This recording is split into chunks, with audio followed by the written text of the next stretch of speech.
Hello everyone, it's History Behind the Warrior, and welcome back to yet another God of War Top 5 video. Before we do kick things off, I do want to say big thank you to everyone for all the love and support on the previous Top 5. It really helps me want to push out more of these things, as they are actually super fun to make, and it allows me to explore other things outside of lore in a fun, creative, and unique way. With that said, today, with all of us simmering down from God of War Ragnarok, I thought that after covering the strongest gods of this pantheon, we could hone in and focus on the hardest bosses in this installment. I will be ranking each of them on their difficulty, what makes them such a challenge, and how many blood vessels did I burst whilst fighting them. So please don't go in thinking that this is me ranking the top boss fights in this game, because that's an entirely different separate list in itself. This is more so focused on the status of the fighting mechanics alone, opposed to that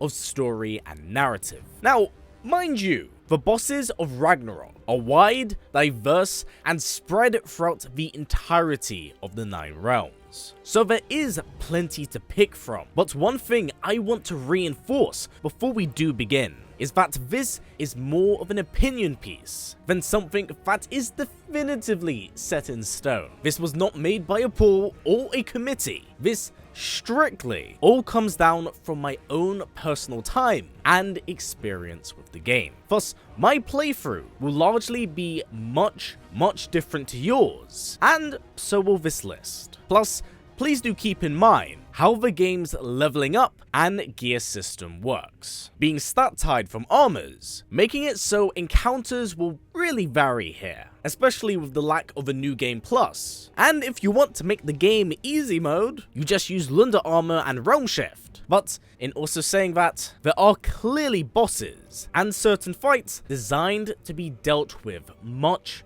later on. But what happens when you do reach that max level and they are still a challenge? Well, that's what we will be talking about today. In my opinion, the boss fights of Ragnarok aren't difficult in design, but there is a clear-cut tier of enemies that do stand out from the rest. Now, before we do begin, as always, please don't forget to subscribe, as well as tick that bell to stay up to date with all things God of War related, especially if you are enjoying these countdowns, as trust me when I say, it really does go a long way. Also, down in the comments below, please feel free to let me know what would you like to see my next top 5 video be about, as all suggestions are welcomed here. But anyway, let's get back right into things. Starting off at number 5 here. I did really want to include an Aesir god, so it's none other than Thor. Now, I know to some, this may be a shock, but do not be deterred, as there is a good reason why. Now, the Thor fight can best be described as a layer cake. Except, if that cake was filled with nails, the icing was a hammer, and it wants to kill you. But yes, the first time we do encounter Thor, we are immediately caught off guard, as it is extremely early on, and right away, we dive into fisticuffs. So on the surface, it does seem like an even fight, but in reality, with it taking place so early on in the game, we are barren of moves. We have no runic skills. So once Thor starts charging at us, with the fear of regret seeping into our soul, he begins to overwhelm us with grabs, boxer-like swings, followed by a big boot, and even an unblockable ground pound.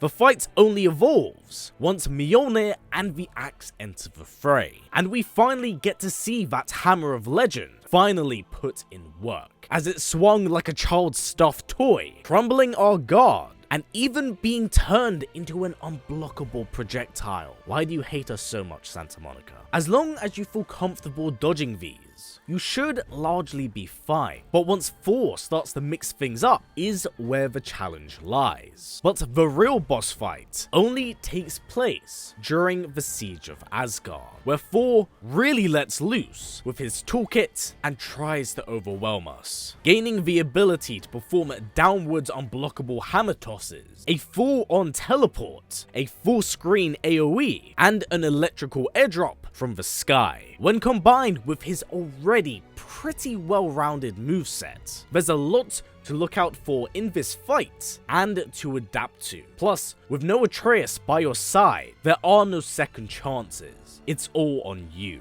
But this is also the reason why he is so low on this list. Because, for one, I didn't want this entire list to be made up of berserkers, and two, this is our second fight with him. A lot has changed from our first encounter, from the different armor sets we unlock, to the different enemies we fight, to the other boss encounters we find. That feeling of awe we felt from the first fight does fade out, especially when he starts to become a relatable character. I think introducing us to him so early on was a great mistake, because this entire sequence is amazing, but the challenge is thinned out because we have the mental blueprints for what we should be prepared for. Hence why the Odin fight is actually very good, because the less we know, the better. Really, the only challenge this fight has is working around the sheer amount of unblockables he does have. Once you are familiar with them, they can then best be described as an inconvenience. So this fight, whilst fantastic in spectacle, can feel like a cakewalk with how you spec out your character. As endgame bosses do go, I do like how he's a well-rounded boss. A fine balance of fun, player progression, and satisfaction. With that being said, I will say that going forward is where the list really does pick up. Really, I just needed someone at number 5. With that said, let's get on to these two nightmares. At 4, we have Bodvar the Fierce and Stroth the Troublesome. Yes, a dual berserker boss fight. Because if one pummeling your wasn't enough, here's 2. But on a serious note, I do actually really enjoy this fight, as it does feel like a welcome challenge during the tail end of the berserkers, as both of these two fight in different ways, ones that do largely complement each other, whilst not being too overbearing and overwhelming as you bounce between them. Bodvar is the fierce brawler of the two. He forces you back and keeps you on your toes with your parry timing and how you should be dodging his swings, as it's largely mixed up with big guard break attacks. And this is largely complemented by Stroth, who is the more projectile focused of the two. So as he wails down on your poor shield, forcing you to sometimes parry and block, you are forced into a situation where being too greedy on the offense can be punishing. So the fight between them feels both complementary to their skill kit and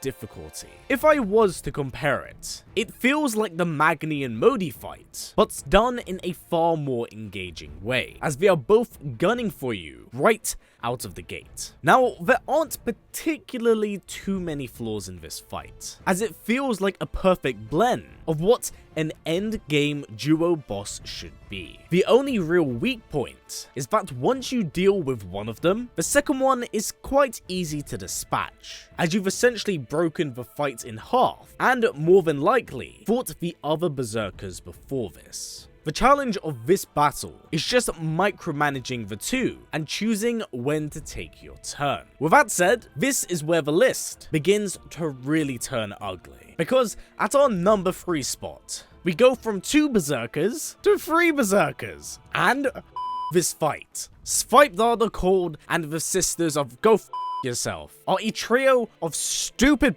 that I gained absolutely no pleasure in putting into the ground. This fight is cheap, and whoever thought this was a good idea, well done. But I also hope you step on Legos for the rest of your life. In short, this fight really did test my blood pressure. Unlike Bodvar and Stroth, which felt like a fair complementary fight and skill check, this isn't. It is a storm of the highest order. To say that it is an overwhelming boss fight is an understatement, because the amount of sheer bull that is slung your way is actually criminal. This fight doesn't even feel like a fight. It's like a never-ending snuff movie. There's just so much, nay, too much, to focus on in this fight. From the tracking unblockable swipe dagger that can crush your guard like Chris Rock's cheeks, to unblockable tracking orbs, you are essentially sent into a never-ending stream of regret, frustration, and eternal rage. Did I mention I hate this fight? It really does feel like there is too much going on here to feel like you're learning anything between these runs. The fight is a million times easier once you get rid of the sisters, but even then, you still got Swipe Dagger to deal with. In many ways, it does feel like you kind of have to brute force this fight, or maybe be forced to utilize Lunda's armor and Realm Shift to make things a bit easier. Now, seething rage aside, we are onto a fun, but damn challenging boss fight. At number 2, we have King Hrolf Kraki, the leader of the Berserkers, and man, is this a tough fight. Effectively serving as this game's Sigrun, Hrolf's entire toolkit is a combination of every Berserker you have faced before him. They are all rolled into one, so you are really tested with your battle experience and knowledge from previous encounters. Where this fight does feel like it falters is that it's kind of a glorified gauntlet, as Hrolf has an insane, and I mean insane, health pool. Like, the Berserkers in general do hit extremely hard, so any mistakes you have here are greatly punished. The fight is a bit of a mixed bag, because if you are really comfortable with the Berserker's moveset, you should be able to go through this with relative ease. But once Hrolf engages elemental armor, and God forbid, he dials the fuck you up to Bifrost armor, you really feel the challenge go off the rails. Overall, Hrolf is a tough, but what I feel is a rewarding boss fight. One that tests knowledge and reflexes. He is also quite a good skill check for what comes next here. Now, our final boss here, and in my opinion, the hardest boss in Ragnarok, Queen Gná. Now, I must confess, I wasn't really a huge fan of the Valkyries in the previous game, as they suffered from, let's all have the same moves, but one thing that distinguishes us from the others. Looking at you too, Berserkers. But over time, I have grown to appreciate them for what they are, and Gná honestly feels like a completed version of what a Valkyrie Queen should be. Taking elements from all the previous ones, Gná also adds new elements of her own to this fight, utilizing Cedar, Sonic, and Bifrost magic with a mean dive kick to boot. She blends every core element and idea from this saga, and honestly, it feels like a true endgame boss for this series. A culmination, if you would, of ideas that have finally taken shape in this juggernaut. What I really like about this fight is that I feel that there's enough here for both old and newer fans. As whilst older fans might be familiar with what to expect from a Valkyrie, I feel like there's enough new elements here to freshen up an old existing idea. And for newer fans who maybe didn't have the chance to play the last game, what the hell is wrong with you? Go play it. This will be an entirely new and very challenging experience. So I feel like there's a little bit of something for everyone. Gná, whilst a tank much like Hrolf, feels more satisfying in the payoff that comes from beating her. It tests your overall knowledge, whilst adding new mechanics to the mix. It also makes your companion character, Freya, feel that much more important in this boss fight. Not just for lore reasons, as the elemental arrows do play a part here. Overall, I love this fight, as it utilizes every idea that this saga strives to establish. Truly, in my opinion, a fantastic endgame boss to send off the Nordic saga. I hope you have enjoyed this top 5 list, everyone, as it was quite fun to dive in on each of these bosses and talk about what I found particularly challenging on my playthrough. Now, I've no doubt ruffled some jimmies by not including the other berserkers, the hated, or maybe this stupid looking thing, but I did want to add a little bit of diversity to this list, whilst still keeping it accurate to my own experience. But again, please do remember, this